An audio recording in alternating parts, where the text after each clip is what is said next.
magandang hapon. Update muna tayo sa lagay na ating panahon ngayong araw ng Martes, January 23, 2024. Sa kasalukuyan, northeast monsoon o amihan nakakaapekto sa may northern at central Luzon. At dahil nga dito sa amihan, asahan natin maulap na papawirin na may mga ulan dito sa may eastern side ng Luzon, particularly dito sa may Cagayan Valley, Aurora at Quezon. Maulap na papawirin din naman na may mga mahinang pugulan yung inaasahan natin sa may area ng Cagayan Valley. Para naman sa lagay ng panahon dito sa may Metro Manila, pati na rin sa may Ilocos Region, nilalabing bahagi ng Central Luzon at Calabarzon, asahan naman natin partly cloudy to cloudy skies, may mga tsansa na mga mahinang pagulan.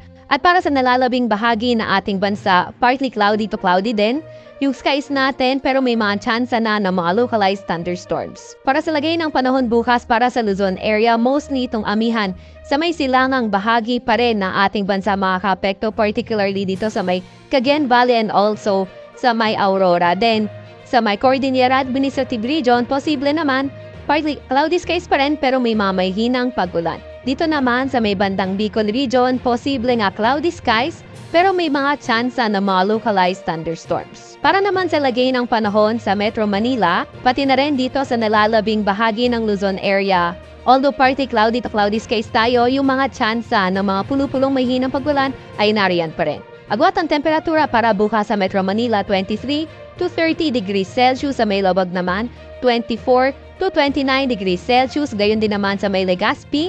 Sa Baguio, 15 to 21 degrees Celsius, 21 to 27 degrees Celsius sa Tagaytay, at sa Tugigaraw ay 21 to 26 degrees Celsius. Para naman sa lagay ng panahon sa may Palawan area, asahan pa rin naman natin partly cloudy to cloudy skies, may mga tsansa ng mga may hinang pag-ulan.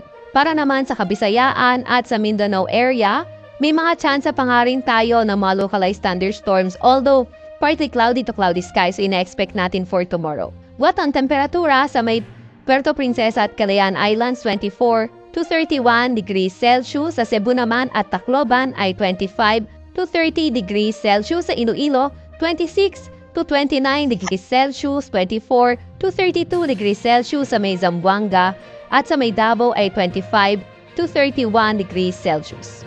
Meron pa nga rin tayong nakataas na gale warning sa seaboards ng Northern Luzon, pati na rin sa eastern seaboard ng Central at Southern Luzon. Kaya kung maaari, ating mga kababayan, maingis tayo, huwag munang pumalaot dahil posible nga yung maalon hanggang sa napakaalong karagatan. Para naman sa 3-day weather outlook na mga pangunahing syudad, simulan natin sa may Luzon. For Metro Manila, Thursday until Saturday, posible nga partly cloudy to cloudy skies pa rin tayo pero may mga tsansa ng mga may hinang pagulan. Agwat ang temperatura sa Metro Manila, 24 to 30 degrees Celsius. Sa may Baguio City naman, posible yung mga maulap na papawirin pero may hina lang yung pagulan for Thursday and Friday, pero better weather condition pagdating ng Sabado kung saan may mga pulo-pulo na halang yung mga may hinang pagulan. Agwat ang temperatura sa Baguio maglalaro mula 14 to 22 degrees Celsius. Sa Legazpi naman, until Thursday, posible yung mga maulap na kalangitan, may mga kalat-kalat na pagulan, pagkidlat pagkulog dahil sa shear line, pero pagdating ng Friday and Saturday, may kalakasan yung amihan natin. So,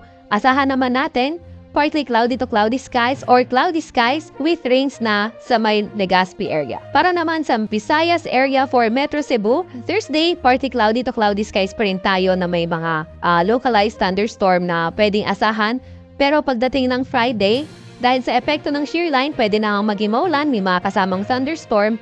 And then pagdating ng Saturday, posible na amihan, yung mas manaig, kaya partly cloudy to cloudy skies, may mga mahinang pagulan yung inaasahan natin. Sa may Iloilo naman, until Thursday, posible nga yung mga localized thunderstorms, although partly cloudy to cloudy skies condition, dahil pa rin naman sa amihan, Friday, Saturday, mga light rains na lang yung inaasahan natin sa may Iloilo. For Tacloban naman, dahil nga nasa may silangang bahagi rin ito na ating bansa, for Thursday until Thursday, posible partly cloudy to cloudy skies, may mga tsansa ng localized thunderstorms. Pero pagdating ng Friday, pwede na hang maging maulan din. Dulot yan ng shear line. So, yung cloudy skies natin may mga kasamang thunderstorms. Then, pagdating ng Saturday, dahil sa epekto ng amihan, posible yung lumakas ito at makaka-apekto na hanggang kahit sa may Tacloban area. Kaya, partly cloudy to cloudy skies man tayo, may mga mahinang pagulan lamang yung inaasahan natin. Sa Mindanao area naman, until Thursday, partly cloudy to cloudy skies tayo, may mga localized thunderstorms.